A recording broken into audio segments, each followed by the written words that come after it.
আসসালামু আলাইকুম। শফি 360 ইউটিউব চ্যানেলের পক্ষ থেকে সবাইকে স্বাগত জানাচ্ছি। আর আমার চ্যানেলের Adobe Photoshop CC 2022 এর বিগিনার্স টিউটোরিয়ালের আজকের ক্লাসটা হচ্ছে 18তম class.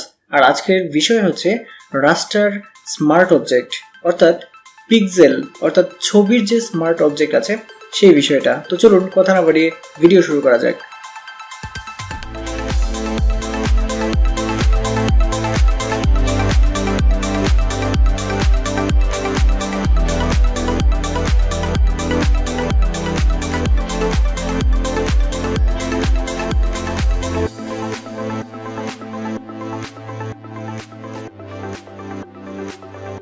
So friends, welcome back. আমি আমার ফটোশপে ঢুকে নিয়েছি। এখন দেখতে পাচ্ছেন যে এখানে একটা ছবি দেওয়া আছে, একটা মোটরসাইকেলের ছবি দেওয়া আছে।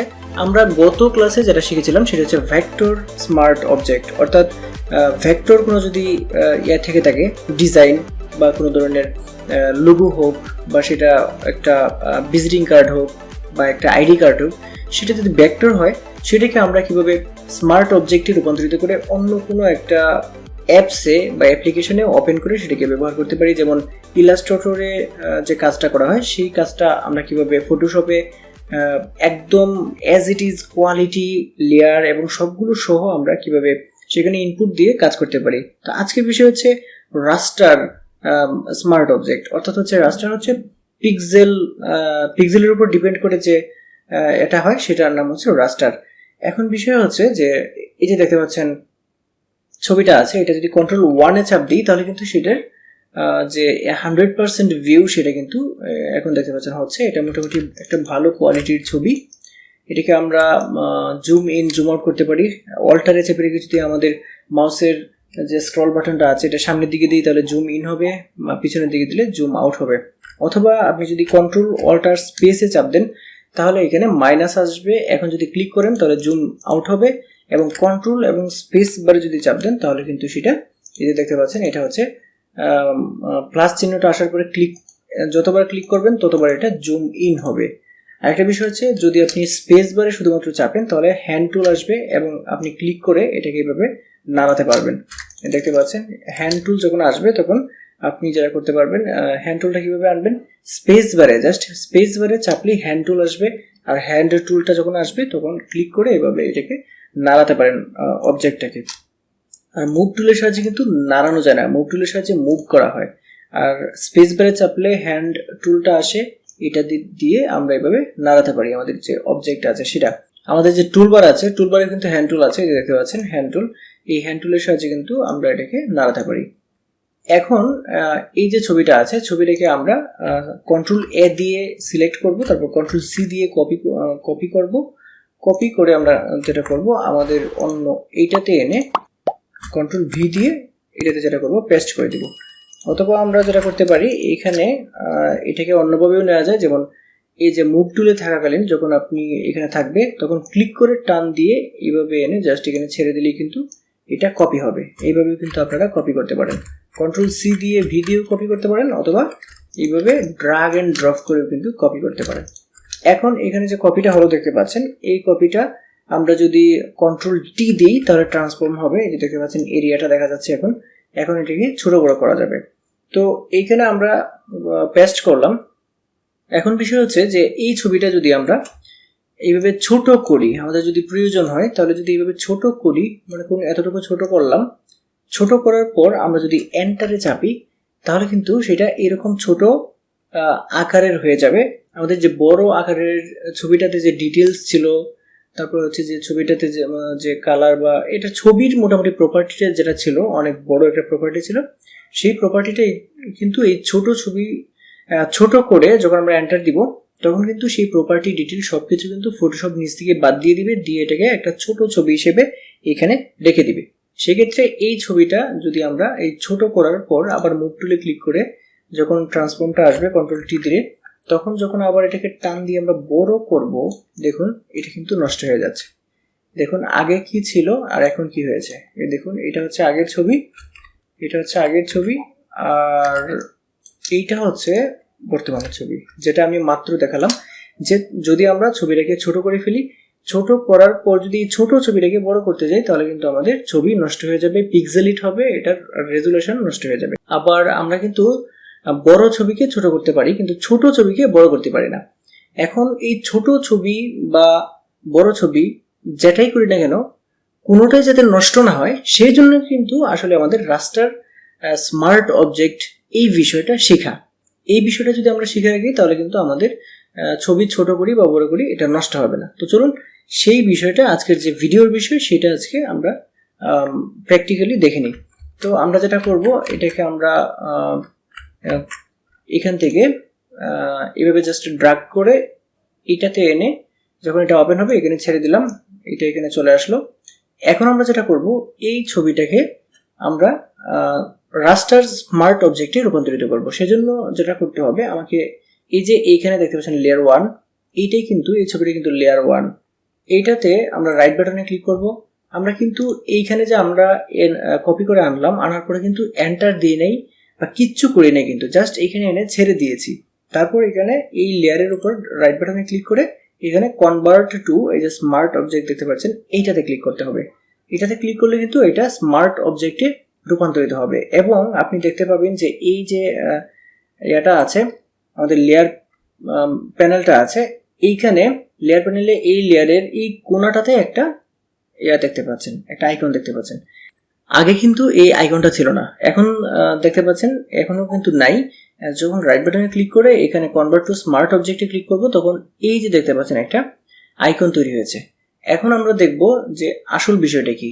এখন এইখানে মনে করুন এইটা যেটা আছে এটাকে আমরা সুন্দরভাবে এখানে রেখে দিলাম, অথবা এটাকে ছোট বড় করলেও যে পিক্সেলিট হবে না, নষ্ট হবে না, সেটা প্রমাণ হচ্ছে। মনে করুন এটাকে আমরা এখন এইভাবে একদম ছোট করে ফেললাম, এতটুকু ছোট করে ফেললাম, পরে এন্টার দিলাম, তারপর এটাকে আবার বড় করলাম, আবার এটাকে বড় করে ফেললাম। দেখুন ম্যাজিকের মতো আমি আগে যেটা বলেছিলাম সেটা কিন্তু হয়েছে, আমাদের কোনো ধরনের পিক্সেলেট হয়নি, ছবি কিন্তু যেমন আছে একদম তেমনই কিন্তু ছবিটা কিন্তু আছে। তো এইভাবে কিন্তু স্মার্ট অবজেক্টে আমরা রূপান্তরিত করতে পারি। আরেকটা বিষয় হচ্ছে যে এইখানে যদি আমরা কোনো কিছু এডিট করতে চাই তাহলে কিন্তু আমরা করতে পারবো না। কেন পারবো না? এখানে দেখতে পাচ্ছেন একটা স্মার্ট অবজেক্টের একটা ওয়ার্নিং দিচ্ছে যে this smart object must be rasterized before proceeding. অর্থাৎ এইটাকে আমরা যদি প্রসিড মানে কোনো ধরনের কাজ করতে যাই তাহলে আমাকে বলতেছে যে রাস্টারাইজ করতে হবে, রাস্টার করতে হবে। এখন যদি রাস্টার করি তাহলে কিন্তু সেটা কি হবে, পিক্সেলেট হয়ে যাবে, বা ছোট বড় করতে গেলে ছোট করলে সেটা নষ্ট হয়ে যাবে, সেটা ডিটেলস ফটোশপ ডিলিট করে দিবে। সেই ক্ষেত্রে আমরা যেটা করব, রাস্টারাইজ কখনোই করব না। আমাদের যে কোনো ছবিকে আমরা কখনো রাস্টার করব না, মানে পিক্সেলে রূপান্তরিত করব না। আমরা যদি পিক্সেলে করতেই হয়, যেমন ফটোশপে যখন আমরা রাস্টার ছবি করব তখন কিন্তু অবশ্যই স্মার্ট অবজেক্টটা নিয়ে করব। আর সেটা কিভাবে করবেন সেটা তো আমি দেখিয়ে দিলাম, যে ছবিটাকে আপনি রাস্টার স্মার্ট অবজেক্টে রূপান্তরিত করতে চান সেটাকে রাইট বাটনে ক্লিক, সেই লেয়ারে রাইট বাটনে ক্লিক করে এই যে কনভার্ট টু স্মার্ট অবজেক্ট এটাতে দিলে কিন্তু এটা স্মার্ট অবজেক্টে রূপান্তরিত হবে। এখন বিষয় হচ্ছে এই যে স্মার্ট অবজেক্টটা রূপান্তরিত হলো এইটা আসলে কি। আরেকটা বিষয় হচ্ছে দেখুন আমাদের কিন্তু এই যে এই লেয়ারটা কিন্তু আসল, এই লেয়ারে কিন্তু আমরা স্মার্ট অবজেক্টে রূপান্তরিত করেছি, এইটা হচ্ছে আসল।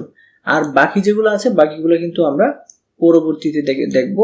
যেমন এই যে মূল ছবিটা ছিল এটাকে আমরা ডিলিট করে দিলাম, এই যে দেখতে পাচ্ছেন ডিলিট করে দিলাম। এখানে আছে হচ্ছে এই ছবিটাকে আমরা কি করেছি, স্মার্ট অবজেক্টে রূপান্তরিত করেছি, যেটা ছোট বড় করলে, এরকম ছোট করলে এটা নষ্ট হয় না, আবার এটাকে বড় করলে ওইভাবে এটা নষ্ট হয় না। স্মার্ট অবজেক্টে রূপান্তরিত করার ফলে কিন্তু সেটা হয়েছে। এখন আমরা যেটা দেখবো সেটা হচ্ছে যে আমরা কিন্তু এটার উপরে এই যে দেখতে পাচ্ছেন ক্লিক করি, আমরা এই যে ব্রাশ টুলে ক্লিক করে যখন আমরা একটা মডিফাই করতে চাইছি বা কোনো একটা এডিট করতে চাইছি সেটা কিন্তু হচ্ছে না, বলছে রাস্টারাইজ করতে হবে। আমাদের রাস্টারাইজ করতে হবে না, এইটা এডিট করারও অপশন আছে। কিরকম, আমি এখানে আপনাকে এডিট করে দেখাবো। সেটা করার জন্য আপনাকে যেটা করতে হবে, এই যে লেয়ার প্যানেলে আইকনটা এখানে তৈরি হয়েছে আইকনটাতে ডাবল ক্লিক করতে হবে। আমরা যেমন দেখেছিলাম যে আমাদের পূর্ববর্তী ক্লাসে ভেক্টর স্মার্ট অবজেক্টে যখন আমরা ছিলাম সেটাতে কিন্তু আমরা এনেছিলাম হচ্ছে অ্যাডোবি ইলাস্ট্রেটর থেকে ফটোশপে। আর যখন ফটোশপে ওই ভেক্টর স্মার্ট অবজেক্টের আইকনটাতে ডাবল ক্লিক করেছিলাম সেটা ওপেন হয়েছিল হচ্ছে ইলাস্ট্রেটর ফাইলে, কিন্তু এটা কিন্তু এইখানেই হবে। আরেকটা বিষয় হচ্ছে যে এই যে রাস্টার স্মার্ট অবজেক্ট এটা আসলে কি, এটা আমরা একটু বুঝি আগে। রাস্টার স্মার্ট অবজেক্ট হলো এই যে দেখতে পাচ্ছেন একটা ফাইল মানে পিএসডি একটা ফাইলে পিএসবি একটা ফাইল তৈরি হয়। যেমন আমরা যখন একটা ফটোশপের ফাইল সেভ করি তখন দেখুন কন্ট্রোল অল্টার এস যখন আমরা সেভ করি, সেভ এজ, এইটা যখন সেভ করি তখন আমাদের ফাইল টাইপ হয় হচ্ছে পিএসডি। এই যে দেখতে পাচ্ছেন পিএসডি। পিএসডি মানে কি? পিএসডি মানে হচ্ছে ফটোশপ ডকুমেন্ট, ঠিক আছে, ফটোশপ ডকুমেন্ট। এবং পিএসবি যেটা সেটা হচ্ছে ফটোশপ বিগ ফাইল বা লার্জ ফাইল। মানে হচ্ছে যে আপনার ফটোশপ ডকুমেন্ট যে ফাইলটা আছে, মানে এই যে ফাইলটা আছে দেখতে পাচ্ছেন, এইটা যে ফাইলটা আছে, এই ফাইলটা হচ্ছে ফটোশপ মানে পিএসডি। তাহলে এই যে ফটোশপ ফাইলটা আছে এই ফাইলটাকে আমরা বলি হচ্ছে ফটোশপ ডকুমেন্ট ফাইল। আর এইটার ভিতরে এই যে দেখতে পাচ্ছেন একটা আইকন তৈরি হয়েছে, এটার ভিতরে কি হয়েছে, ফটোশপ মানে ডকুমেন্ট না, এটা হচ্ছে ফটোশপ বিগ ফাইল তৈরি হয়েছে, লার্জ ফাইল, ওইটার নাম হচ্ছে পিএসবি। এখন যদি আমরা এখানে জাস্ট এই আইকনটাতে মানে অর্থাৎ হচ্ছে এই ছবিটাতে আমরা যদি কিছু এডিট করতে চাই তাহলে আমার এই আইকনটাতে ডাবল ক্লিক করতে হবে। ডাবল ক্লিক করার সাথে সাথে এইখানে দেখতে পাবেন, এই যে দেখতে পাচ্ছেন লেয়ার 1.psb, এই যে দেখতে পাচ্ছেন পিএসবি, তার মানে হচ্ছে এটা ফটোশপ বিগ ফাইল মানে লার্জ ফাইল। এখানে আরেকটা তৈরি হয়েছে। এখন কিন্তু আমরা এখানে কি করতে পারবো, এডিট করতে পারবো। এবং এইখানে এডিট করে সেভ করার সাথে সাথে এই পাশে যেটা দেখতে পাচ্ছেন এই যে ছবিটা, এই ছবিটাতে কি হবে, চেঞ্জ হয়ে যাবে। তো এই ছবির এই ছবিতে পিএসবি ফাইলটা যখন হলো ওপেন হলো, এই ফাইলে কোনো কিছু একটা এডিট করলে সেভ করলে এটা অটোমেটিক্যালি এই ফাইলটাতে কি হবে, চেঞ্জ হয়ে যাবে। কারণ হচ্ছে এইটার সাথে ওইটা লিঙ্ক করা। আমরা রাস্টার স্মার্ট অবজেক্টে রূপান্তরিত করেছি, এটা হচ্ছে রাস্টার স্মার্ট অবজেক্ট। এই জন্য এইটাতে এডিট হচ্ছে না, হচ্ছে কি এইটার উপরে যে আরেকটা Photoshop big file large file তৈরি হয়েছে সেইখানে হবে, সেইখানে এডিটটা হবে এবং সেই এডিটটা কিন্তু এখানে মার্জ হবে। এই যে দেখতে পাচ্ছেন পিএসবি, এইটা কিন্তু সেই ফাইলটা। তো এইটাতে যখন আমরা এই মেইন ফাইলটাতে এই আইকনটাতে ডাবল ক্লিক করব তখন কিন্তু এই ফাইলটা ওপেন হবে। তো এখন এই ফাইলটাতে কিন্তু আমরা এডিট করতে পারবো। দেখুন, সো ফ্রেন্ডস, এই বাইকটাতে আমরা চাইলে এখন যেটা করতে পারি কিছু এডিট করে দিতে পারি। যেমন আমরা এখানে একটা নাম এডিট করে দিই। সেক্ষেত্রে আমরা যেটা করব, এখানে একটা নাম প্রথমে আমরা নিয়ে নেব। দেখুন আমার এখানে একটা নাম অলরেডি লেখা আছে, এইটাকে আমরা কপি করে এইটাতে নিয়ে আসলাম, নিয়ে এসে এখানে রেখে দিলাম। এই যে এটা আছে এইটাও যদি আমরা রাস্টার স্মার্ট অবজেক্টে রূপান্তরিত না করে যদি ছোট করি তাহলে কিন্তু এইটাও নষ্ট হয়ে যাবে। দেখুন যখন ছোট করলাম, ছোট করে যখন এন্টার দিব, দেখতে পাচ্ছেন এটা কিন্তু পিক্সেলেট হয়ে যাচ্ছে, এই দেখতে পাচ্ছেন এটা পিক্সেলেট হয়ে যাচ্ছে। সেক্ষেত্রে আমরা যেটা করবো, এটাকে প্রথমেই রাস্টার স্মার্ট অবজেক্টে রূপান্তরিত করে নেব। সেজন্য আমাদের যেটা করতে হবে, এই যে লেয়ারটা আছে এটা লেয়ারের উপর রাইট বাটনে ক্লিক করে কনভার্ট টু স্মার্ট অবজেক্টে ক্লিক করতে হবে। তারপর এখানে এইটাকে জাস্ট এভাবে ছোট করে নেব। জাস্ট এভাবে ছোট করে আমরা যেটা করব, যখন এরকম বাউন্ডিং বক্সটা আমরা যখন ছোট করতে থাকবো তখন এরকম বাউন্ডিং বক্স যখন আসবে তখন আমরা যেটা করব, এইটাকে জাস্ট রাইট বাটনে ক্লিক করব এবং এই যে র‍্যাপ লেখাটা আছে এইটাতে একটা ক্লিক করব। ক্লিক করে এখন আমরা এটাকে সুন্দরভাবে এখানে বসাবো। ক্লিক করে টান দিয়ে দিয়ে সুন্দরভাবে এখানে আমরা বসিয়ে দিব। দেখতে পাচ্ছেন আপনারা কিন্তু এইভাবে সুন্দরভাবে বসিয়ে দিবেন।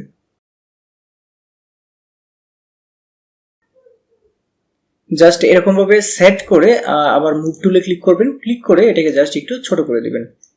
একটু ছোট করে এখানে একটু রোটেট করে এটাকে বসিয়ে এখানে জাস্ট বসিয়ে এটাকে সেট করে দেওয়া সম্ভব হবে। সেট করে দিয়ে আমরা কিন্তু এখন যদি ওকে দিই তাহলে দেখতে পাচ্ছেন এটা কিন্তু সুন্দরভাবে এখানে নামটা বসে গেল। তো এই নামটা বসে গেল। তাছাড়া যদি অন্যান্য কাজও যদি আপনারা করতে চান, যেমন এই যে পিছনের যে বাকেটটা আছে যেটা বসার জায়গা, এইটাকে আপনারা একটু কালো করে দিতে পারেন। সেক্ষেত্রে ওই এখানে ক্লিক করে আমাদের বার্ন টুলটা আছে এটাতে ক্লিক করে আমরা একটু কালো করে দিতে পারি। এটা ক্লিক করে এভাবে জাস্ট কালো করে দিতে পারি। টায়ারটাকে একটু কালো করে দিতে পারি। এরকম যে অংশটা আছে এটা একটু কালো করে দিতে পারি। আর এটা হচ্ছে যে আমাদের যে এডিটটা অটোমেটিক ওইটাতে হয়ে গেছে, সেটার জন্য আমি কিছু দাগ এখানে দিয়ে দিচ্ছি। একটু অপেক্ষা করুন। দেখুন আমি এখানে যেটা করলাম, হলুদ কিছু দাগ এখানে আমি দিয়ে দিব যাতে আমাদের এটা বুঝতে সুবিধা হয়। যেমন এই যে দাগগুলো দিচ্ছি, মানে আপনি যখন এডিট করবেন সেটা যে ওইখানে আসলে পরিবর্তন হবে সেটা হচ্ছে এটার প্রমাণ থাকবে। তখন কন্ট্রোল এস দিবেন অথবা এখানে ফাইলে ক্লিক করে এখানে সেভে ক্লিক করবেন। ক্লিক করে আপনি প্রথম যে মূল ছবিটা আছে সেটাতে চলে যান। এটাতে চলে আসলাম, এই যে দেখতে পাচ্ছেন এটা কিন্তু চেঞ্জ হয়েছে। তো সেক্ষেত্রে আমরা কিন্তু এই রাস্টার স্মার্ট অবজেক্ট প্রয়োগ করে আমাদের রাস্টার যে ছবিগুলো আছে, আমাদের যে পিক্সেলের ছবিগুলো আছে, বা ছবি মানে তো পিক্সেল, এটা তো ভেক্টর হয় না, ভেক্টর যেগুলো আছে সেগুলো তো আলাদা ভেক্টর। তো সেক্ষেত্রে পিক্সেল বা ছবি জাতীয় রাস্টার ইমেজ যেগুলো আছে সেগুলোকে আমাদের প্রোটেক্ট করতে বা সুন্দর ছবিটার যে কোয়ালিটি, গুণগত মান সবটা ঠিক রাখতে হলে আমাদের রাস্টার স্মার্ট অবজেক্ট সম্পর্কে অবশ্যই এইরকম একটা সুন্দর ধারণা থাকতে হবে। সো ফ্রেন্ডস, আজকে বোঝানোর চেষ্টা করেছি যে কোনো পিক্সেলের ছবি বা রাস্টার ছবিকে কিভাবে রাস্টার স্মার্ট অবজেক্টে রূপান্তরিত করে তার এই ছবির ডিটেলস সহ যে কোয়ালিটি বা গুণগত মান রয়েছে, রেজলিউশন রয়েছে, সেটা একদম অক্ষুণ্ণ রাখা যায় এবং অক্ষুণ্ণ রেখে সেটাকে এডিট করা যায়। এবং রাস্টার স্মার্ট অবজেক্টটা কি সেটাও আপনাদের বোঝানোর চেষ্টা করেছি। আশা করি আজকের ভিডিওটা আপনাদের ভালো লেগেছে। আর যদি ভিডিও ভালো লাগে তাহলে ভিডিওতে একটা লাইক দিবেন, কমেন্ট করে যাবেন ভিডিওটা কেমন হলো, বা যে কোনো মতামত থাকে সেটা আপনি আমার অবশ্যই কমেন্ট বক্সে সেটা কমেন্ট করে যাবেন। আর আপনি যদি আমার চ্যানেলে নতুন হয়ে থাকেন তাহলে চ্যানেলটি সাবস্ক্রাইব করে পাশে থাকা বেল আইকনটি চেপে রাখবেন। এতে করে আমি যখনই আমার যে কোনো ভিডিও আপলোড করি তখনই আপনার এখানে নোটিফিকেশন চলে যাবে। আর হ্যাঁ বন্ধুরা, এই ভিডিওটি অন্যদের জানাতে বা আপনার বন্ধুদের জানাতে অবশ্যই আপনার ফেসবুক টাইমলাইনে শেয়ার করে দেবেন। বন্ধুরা, আজকের ভিডিওটা এই পর্যন্তই। সবাই ভালো থাকবেন। আসসালামু আলাইকুম।